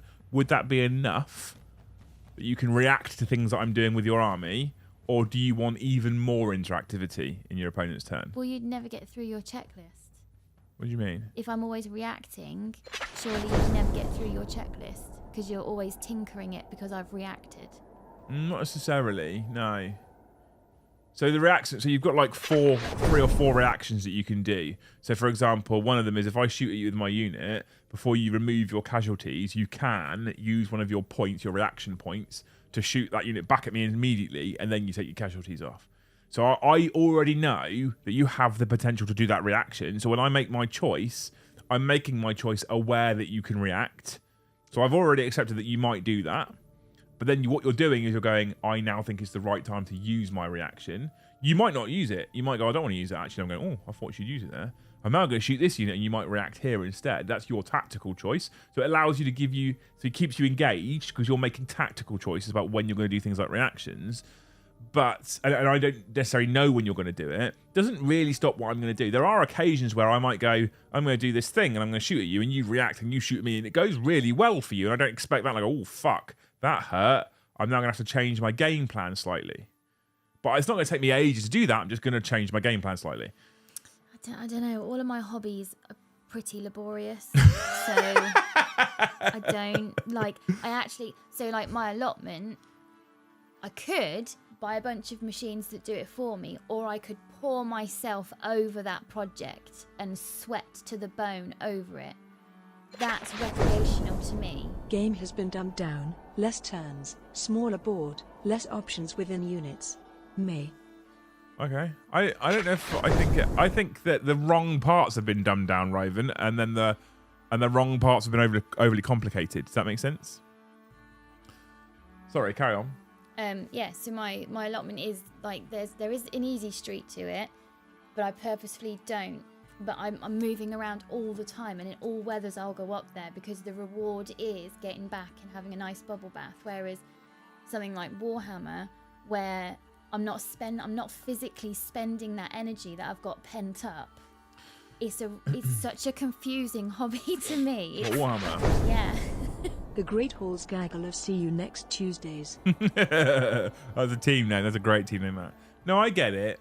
I feel that pain sometimes as well. There's a couple of occasions. I'm very lucky. I find it very easy to talk to people, so I can keep myself entertained whilst my opponent's playing his turn quite often. We're also lucky when we do the streams and Joe's doing his turn, and it takes him a long time to think because he's stupid. I can just turn to Brom and be like, hey, Brom, house chat. And then these people will always talk to me, which is beautiful, right?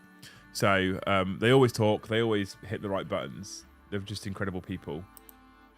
But that gives me something to do. I'm engaged then. Yeah. So Joe's doing his movement phase. I'm engaged with chat. I'll be talking to Brom, and who's reading chat out to me. And we will normally save super chats for that part of the game as well. And it's just nicer to be like, cool. So I can talk to chat.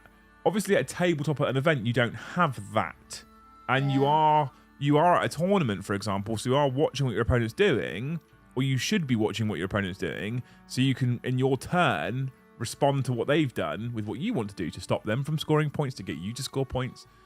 But it can get fucking tedious. Now, there is a few people have said this in chat already. I don't disagree. Chess clocks is key, I think, for tournaments. And I know at our events, I never want anyone to be afraid to use a chess clock. It's really, really clutch using chess clocks, because if you have really what? Clutch, important. If you have a 2.5 hour game... Where have you picked that word up I've said from, it for Grandad? a very long time. God. So if you have a 2.5 hour game, for sake of argument, each player gets 75 minutes. And I have been in games. I luckily have never had a game that's overrun time, thankfully, touching wood. But I've been in games where of the 2.5 hours, I've played an hour and they've played an hour and a half.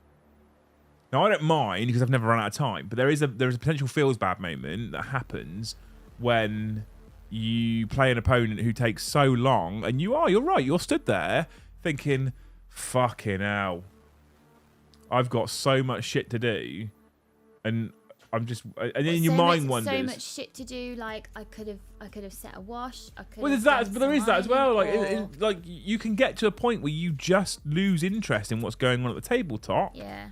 And then, so yours might be that you could have set a wash and you could have prepped dinner or whatever. Mm-hmm. But if we take it into the tournament scene, there's also the potential for players to miss shit that's going on that then creates nonsense moments later on where they'll go, hang on, I didn't know you could do that.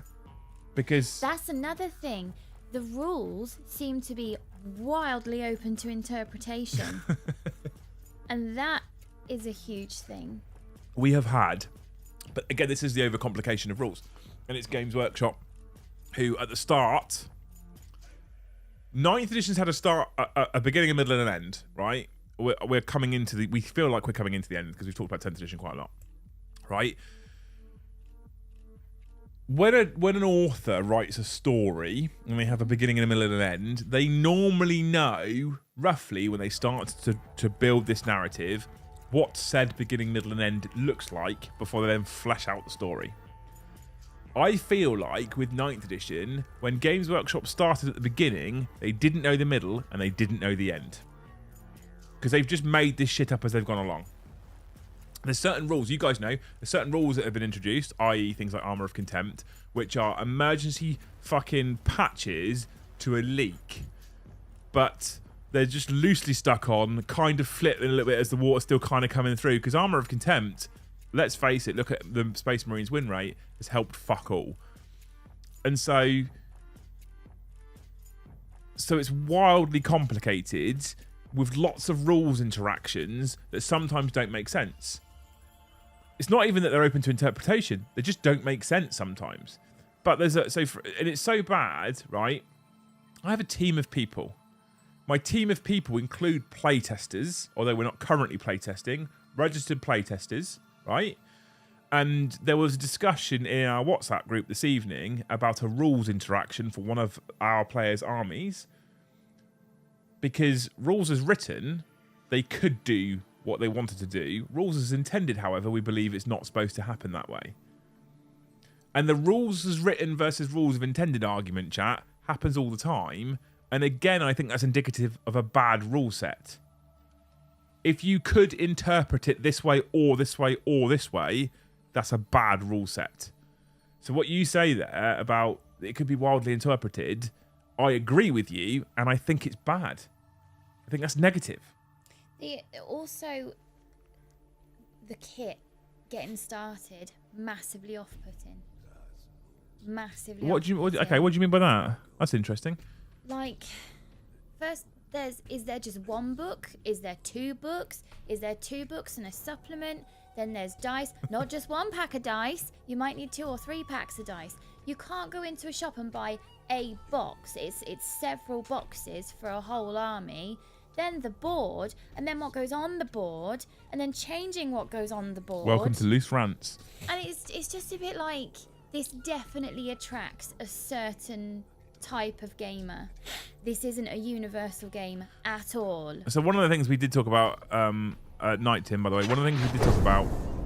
Can we get rid of Armour of Contempt now and give back the extra AP1 for Modka? No, James, you can have fuck all. Everyone else can have it. One of the things we did talk about earlier in the chat, I think you were busy typing away, was accessibility for new players. And what you've just said there is exactly why. Yeah. Like, for a brand new player in 40k, I really, really want them to focus on this with 10th edition. Again, if I was in charge, this would have been... If I was in charge, I was in head office, I looked at numbers, right? Share price indicates this as well. 8th, huge spike new players.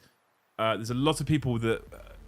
and I live in an echo chamber, I get that. There's a lot of people that on streams, in chats, and discords have said, I came back in 8th edition and I've stopped playing again. Yeah. So some of that audience is dropping off. If I was in head office, or if I was in charge of Games Workshop, one of my briefs to my team that was building the new edition would be, whatever you do with the complexity, whatever you do with this edition, I want you to have in your mind all the time the new player.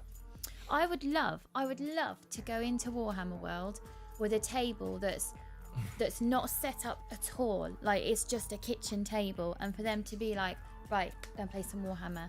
We're gonna go, air quotes, shopping. So I'm gonna take you round everything you need to be able to turn up to a spare room in a pub somewhere and play someone will be in your, air quotes, shopping basket. And then we can play Warhammer. So not only am I then going, right, that's 30 quid, 60 quid, 150 quid, like, Jesus fucking Christ, how much is this hobby? But then playing somebody who they don't know all their rules, because I honestly think it's impossible to know all the rules. Games Workshop change them frequently, so when you're probably just about settled with the rules, something's changed. And then at times, you need to know your opponent's rules, because not everybody's honest. It's almost like... So you might need to know, like, 5 sets of rules. I almost feel like... So playtesting's one that... Okay, again, if I was in charge, here's an idea. I'm going to throw this out there. I want to know what you guys think, chat. This could be really interesting. GW had external playtesters for ages, right? I was one of them. We don't have them right now, fine. I would still bring them back in, and we've seen what they can do without external playtesters, Votan. Here's an idea, right? If I was the CEO, if I was in charge, and I'm turning around to those people going, with 10th edition in mind, you need to think about the new player, because the only way this business grows and really continues to grow is by bringing in new customers. It's how any business grows. How do you bring in new customers? For this particular game, for this particular industry, for this particular hobby, you need to make it accessible to people, right? Okay. So, I would do that. I would then advertise out for a focus group or do something like this. And what I want people like you to a point. So I would want people that have... So to hear me out. I would want people that have... You're just too much of a pain in the arse, Luce, for doing No, I would want people to have an awareness of 40k. So they kind of know what it's about, ish, sort of. So they understand it's a tabletop war game. They understand it uses models and it uses dice and tape measures. So they have an awareness of 40k, but they don't know how to play. So you would be perfect because you have an awareness as to what 40k is, but you don't know how to play, right? So, and if I was GW, if I was in charge, I would get a group of these people together. And I go, cool, here's our brand new edition. Here's our learn to play booklet for that edition. Go. I'd bring them to Warhammer World. I would. At my expense as the fucking owner of Games Workshop. Right? Go through the edition. Go through this learn to play booklet. Tell me what you find.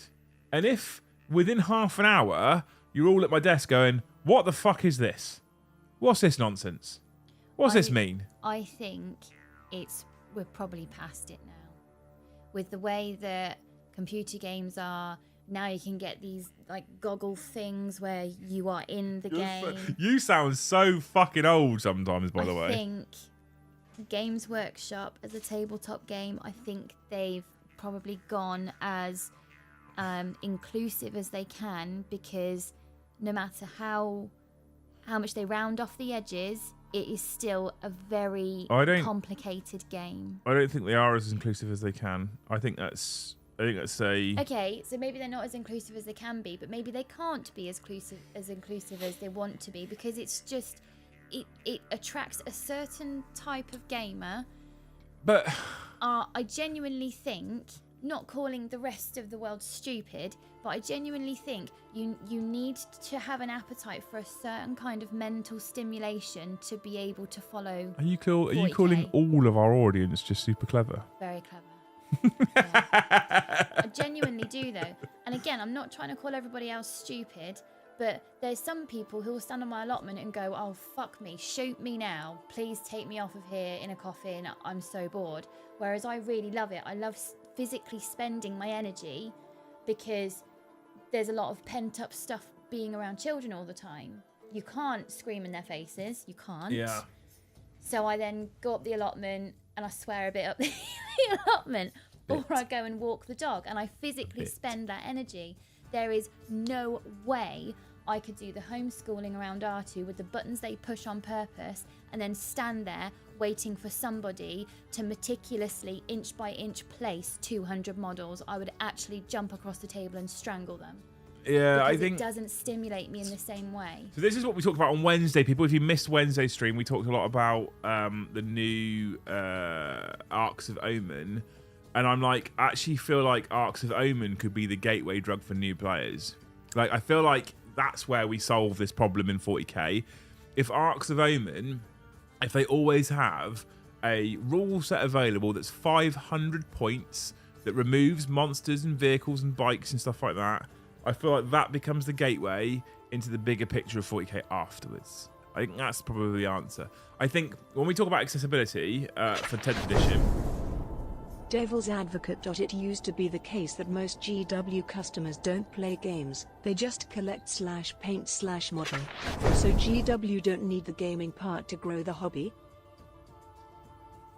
I feel, okay, interesting point. And I think that that's probably... Again, I live in an echo chamber, John. Don't shoot me. I live in an echo chamber. I think that's probably still, on the whole, true. Not in my not the feeling that I get from my audience, but I think that's probably on the whole still true. Okay.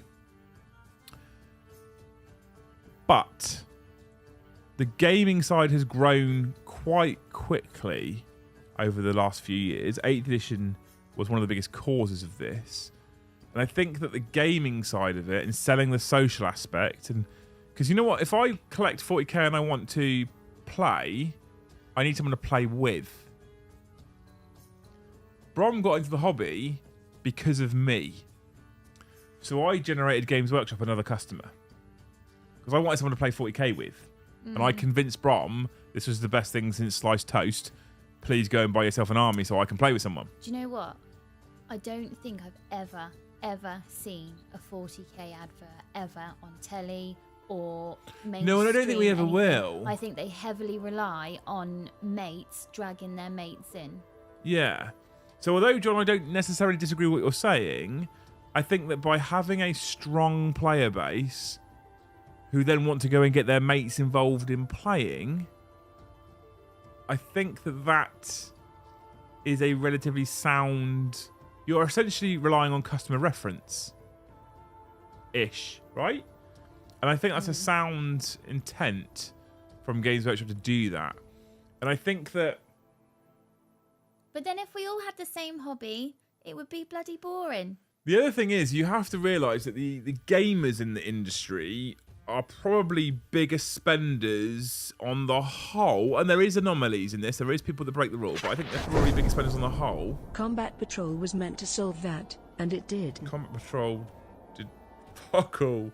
I think the gamers out there, specifically competitive tournament gamers out there, are quite the spenders, right? So a hobbyist could buy a box of Banshees. I keep saying Banshees because I've quite literally got them on the table right now, right?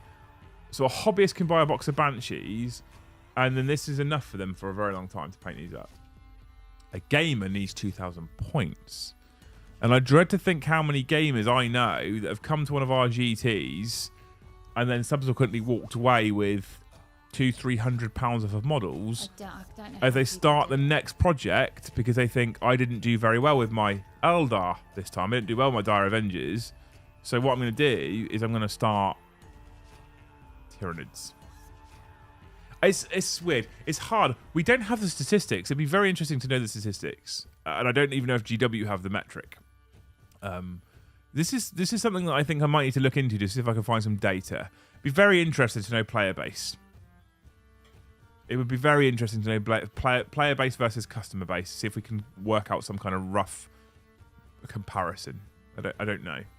I'd be up for looking it up though. So in the meantime, I do have to say, because I completely missed it, I've just seen the reminders. A huge shout out to Ieston Jones, the legend, and to David Gaither, you hero. Thank you, both of you people. Very sorry that it took me so long to say thank you. Both of you gifted 5 memberships.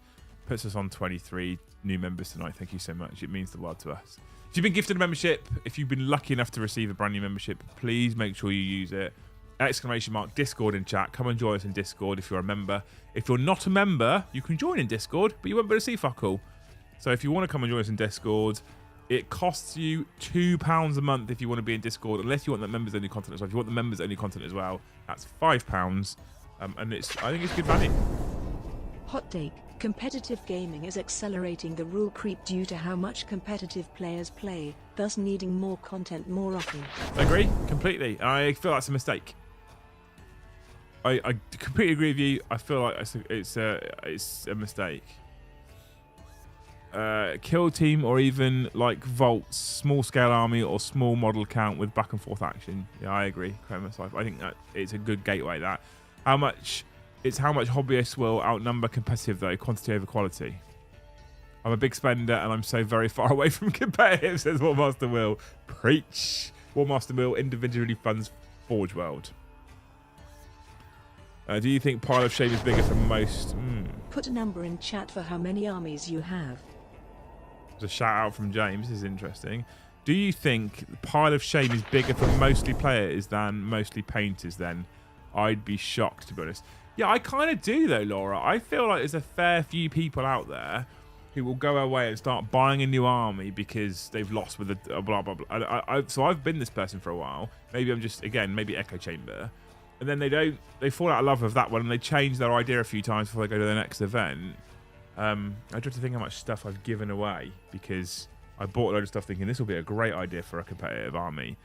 What I've done at the moment, which is quite interesting, is I've stopped worrying about what's competitive and I've just gone back to building the army that I love and painting the army that I love. And I'm actually fucking painting stuff as well, which is fucking random for me. It doesn't happen very often. So there's a lot of people who's anything at the moment from 8 to 2, or 10 from Schwan in here. Steve 5, Kramer 5, Alex is 4, 3 at 2000 plus, 3 8 from Mega 9, 2 from Silver Crow 5. 6 or 7, 2 2. This is interesting. 3 from the Wizard MF, great name. Amjribison 4, Bimo 5, Steve 2, Boss Ferratu 3. By the way, welcome all your grey names. I've not seen some of your names before. I've not been paying attention. I've just not seen them. So welcome. In the next 10 years max, we are getting a WH-40K movie thanks to a collab with big companies like Marvel/Disney and such, which GW already collabs with. Okay. Which, again, if you think about how much Dawn of War and stuff like that brought people into the hobby, that could be a big deal. Kill 14 armies. Fucking hell, go on. So, my question is, in this current financial climate we're in, Facebook Marketplace is brilliant because people are starting to sell the stuff they don't use. And some of it's actually treasure. One man's trash, another man's treasure and all that. What is the one army that no matter how bad things get, you just will not sell? It doesn't even need to be painted. It doesn't need to be commissioned, anything. What's the one army? Sell the dog, sell the kids, sell the car, but that one army is not going anywhere. So I kind of have this but don't have this. It's a weird thing. So I would say for me it's Eldar, but I've sold my Eldar army. So then it can't be your Eldar. No. Hear me out. So I had an old Eldar army that I painted up years ago, and by the time I sold it, it was battered, broken, bits snapped off, etc. Games Workshop had launched a whole load new model range for Eldar and sent me all of it. And so I had this whole new Eldar army in front of me, and I looked at my old one and was like, well, that's just not up to scratch anymore. So although I sold it, I only sold it because I had another 3,000 points sat here unbuilt and unpainted. Think they did some of the stats in investor calls, and the majority of money they make is by people that hobby. Think I heard it on Vince V's channel. I have to check that out. Thanks, Ben. Hero. So yeah, I could not get rid of, I could not have an Eldar army of some sort. And even when I sold the Eldar stuff that I had, the Craftworld stuff, I still had the Harlequins, which is part of the Eldar. I couldn't go elfless. I have to have elves in my life. Elfless. I couldn't go elfless.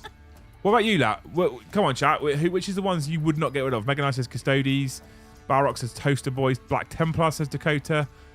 Custodes says Big Ron. Space Marine says Cobra. Space Marine says Painted Yellow. Blood Angels. Harlequin says Benjamin Dustin. Easton says Mordin Iron Guard. Bimo says My Death Watch. Best paint job I have done. That sounds like it's a personal pride issue. He's a good man. Matt Baker says Necrons is the only real army I have. Bits of several others.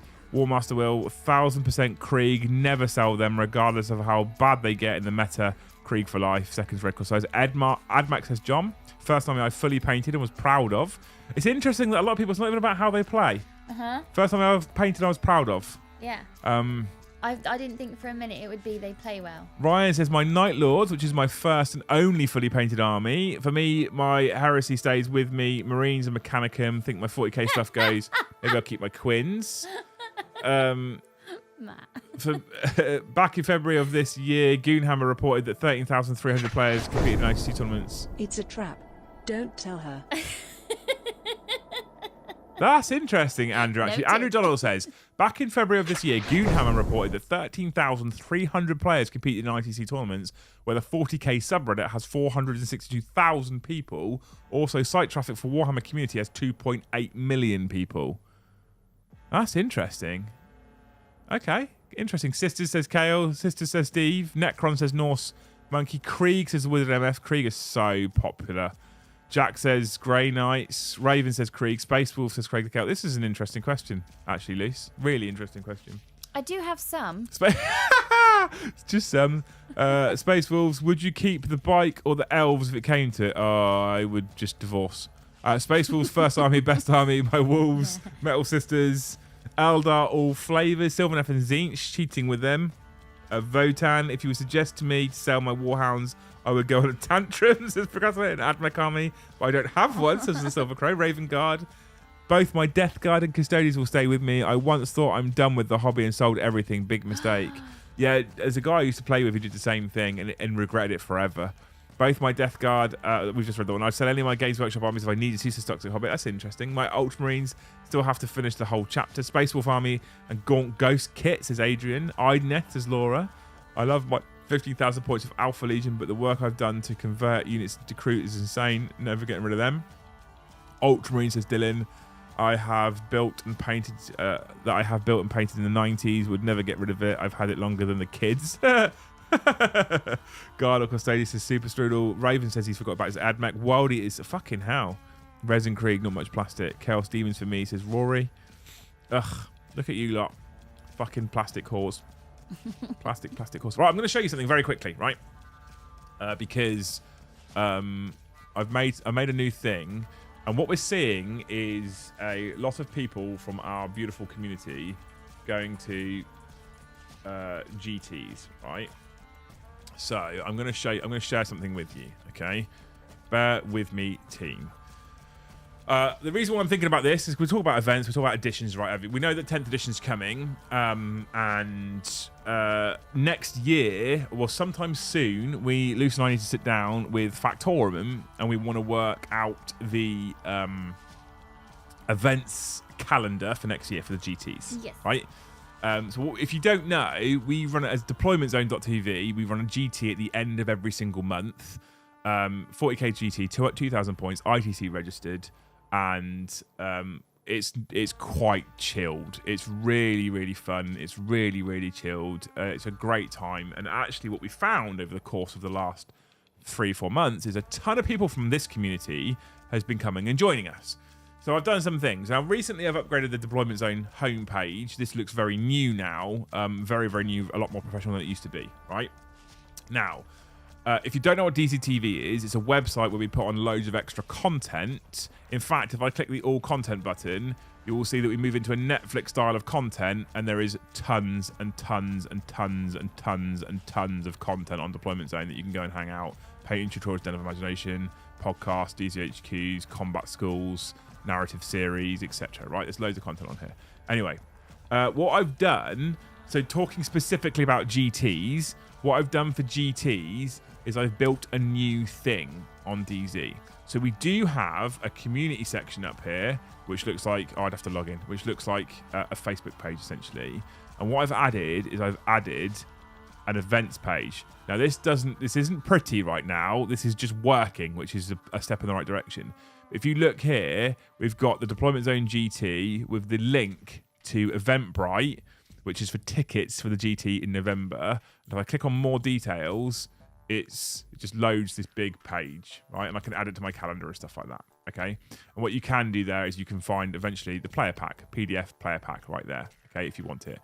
I'm using Google Calendar on the website.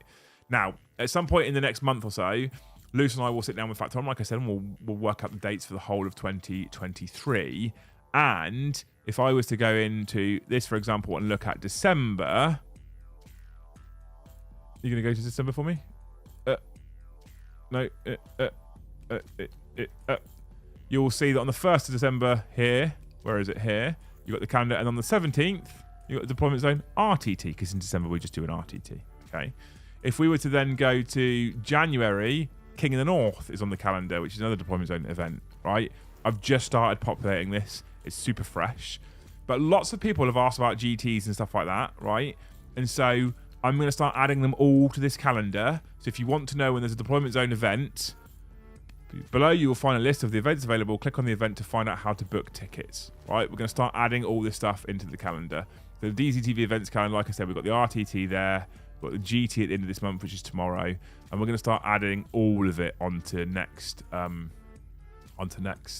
year's calendar, okay? And again, www.deploymentzone.tv. That'll get you to the homepage. Click events, gets you to the events calendar. All right, we're going to start upgrading the calendar. You can also get this app on App Store and Google Play. I don't know how well the calendar works on the App Store. It does work on the mobile version of the website as well, right? So I just wanted to share that with you guys. Because I've had a few people lately, because a lot more of the community have been going to the GTs, that have said, when do they happen? When do we do the GTs? I was like, well, here's a great place to come and find all the information. Isn't that right? Mm-hmm. Right. Anyway, I've just seen the time. I am going to a GT tomorrow morning, which means I have got to be up early so I can go and manage the thing and give the people the brief and stuff. And so we do need to disappear and go to bed. You guys have been amazing for hanging out with us. Thank you so much for watching. If you haven't already, make sure you hit that giant thumbs up like button. Make sure you're subscribed if you're not yet. And then hit that bell notification so that you are notified every time we go live. Next time will possibly be Sunday evening. Possibly. Only because I'm at the GT on Sunday, so it depends on when I can get the awards out. I might miss the 8 o'clock deadline for the stream. I will keep you posted in Discord, though. And all of you beautiful people that have just been gifted memberships from Eston, thank you, Eston. You're a hero. Another 5 gifted memberships. You fucking dancer. Let me add them in right now for you, you beautiful person. Like that. We're closing in on the goal. Closing on the goal. So the intent is that we'll be live at 8 o'clock on Sunday. Might not be possible. I'll let you know in Discord. You're all heroes. Have you got the book? Oh. You're not even prepped. We're What? 15 minutes late. You're not even prepped. I watched this castles thing with James Castles. earlier, Castles. and there was a pretty cool fact about Edinburgh Castle. Castle. Right, if you can discriminate against my accent, because that's my foundation of who I am and my identity. So piss off. Okay. I say grass and bath. Grass and Bath. Shut up. I saw your horrible comment about my accent in chat earlier, by the way. Stupid is what it is. It's not. It's the correct English. It's not. It is. It's not. But it is. Lots of people speak correctly. No, they no, have no, an no, accent, no, no. which is It's where not they're grass. from. It's grass. Are you ready? No. Oh, fuck me. Oh, okay, wait, yeah. Right, the reason why 170 of you have hung around, it was 200, until they heard you say grass. Wombat poo is cube-shaped.